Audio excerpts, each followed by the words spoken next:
There's no way that just happened in episode 6 of Monarch Legacy of Monsters. I'm not even gonna lie to you, they're starting to cook a little bit. A lot of it. If you couldn't already tell, I just got done watching episode 6 of Monarch and we got to talk about it. Because we actually just learned a lot about the Monsterverse and some of this shit is crazy. Quick spoiler warning, I am gonna be recapping the entire episode and giving my honest spoiler-filled thoughts of the episode. So if you're not trying to be spoiled, make sure you drop a like, follow, but come back later because I need to hear your thoughts. We picked this episode up in the 50s at a summer ball event for the American defense industry. Lee and Kiko were there to obviously get more funding for Monarch. And remember, this is after they supposedly killed Godzilla. So General Puckett over here is like juiced, showing off Lee and calling Kiko one of the good ones. You know, post-World War II, not surprised. But Lee and Kiko get a little close. They share an intimate dance with everyone staring at Kiko with disgust, which is kind of crazy, but I mean, I get it. We were just warring with Japan's. But don't worry, because she's one of the good ones. Back in present time in Alaska, we pick up with Lee Shaw, who's being transported, but Michelle knocks everyone else out and frees Lee, revealing that her sister Sandra was killed in Japan by a kaiju attack. Now, does that sound familiar? That's right, she's Sandra's sister, aka Ford's aunt. Are we really gonna get an Aaron Taylor Johnson cameo in this series? Shit, it's seeming more and more likely with his aunt in the series now. Back in the 50s, Lee and Kiko's moment gets interrupted when Bill Randa asks for their assistance because another kaiju is coming. Hey, yo! Back to present time again, the not so fearsome threesome. Turns out Lee and Michelle are already there. They're obviously all hesitant because Michelle just captured him, but he reveals to them that they can trust her because she's not really on Monarch's side right now. But he needs their help because he knows they figured out where to go with that map they got. He convinces them when he tells them that there's going to be a G-Day times 1,000 here soon. Speaking of which, we cut back to San Francisco. Tim and the head of Monarch are in Hiroshi's office, and this guy's smarter than he looks. He was wondering, like, why would he be facing his back towards the wall? Because he was always looking at something, a map. Colombo. So then Salma Loyek, it's on their trail fast. It turns out they're headed to Algeria. Fucking crazy enough, they actually see Hiroshi. He's alive. They're like screaming, trying to get his attention. And he starts freaking out. And he's like, nah, get out of here. What y'all doing? Just when we cut back to the past again at Hataruma Island, which they actually call Monster Island. All my Toho fans, if you know, you know. Lee and Kiko share a moment. Kiko doesn't believe a romantic relationship between her and Lee can exist, which is when he leans in for a kiss. And then the device that they created to attract kaiju shoots out of the water and boom, almost gets him. But turn around because oh my Godzilla, y'all didn't kill him. He's still alive. You can't kill my king. Cut back to the present day and it turns out Hiroshi was warning them because something's rising from the desert. And when they turn around to look, it's Godzilla pulling a Snorlax. Look me in the eye as he gets up. And I love this because like this is some shit he would do in the old Toho movie. Show up randomly out from like a fucking desert. Tim and crew almost get chopped before Godzilla lets out his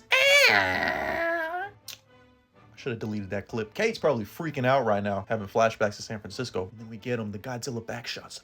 But in all seriousness, this shot goes crazy. Back to the 50s, Lee's freaking out because he's like, bro, we didn't kill this monster. We used the strongest weapon that we have and it's still alive? Kiko's over here trying to calm him down like, nah, what's gonna stop them from creating another weapon that's stronger than that and even stronger than stronger? Which is when they find out that they are not responsible for Monarch anymore due to Lee's unauthorized absence, but he's been stripped and Monarch is in the military's hands now. Back in the present time, Lee reveals that he's trying to help Godzilla out. And I love this. Huge reveal. It seems like he knows that he's a lethal protector. They're obviously like, bro, you're working with a kaiju? We're out of here. And then May reveals that she sold them out. And the Randas truly cannot believe she betrayed them. And that's where this episode ends. But we got some pretty big reveals in this episode. First of all, Michelle is related to Sandra, so we might get an Aaron Taylor Johnson cameo. The Monster Island reference. They figured out a way to attract kaijus. Hiroshi's still alive. And Lee's trying to help Godzilla. I thought it was a pretty good episode. Can't wait for next week, but let me know your thoughts down in the comments below. And as always, like and follow.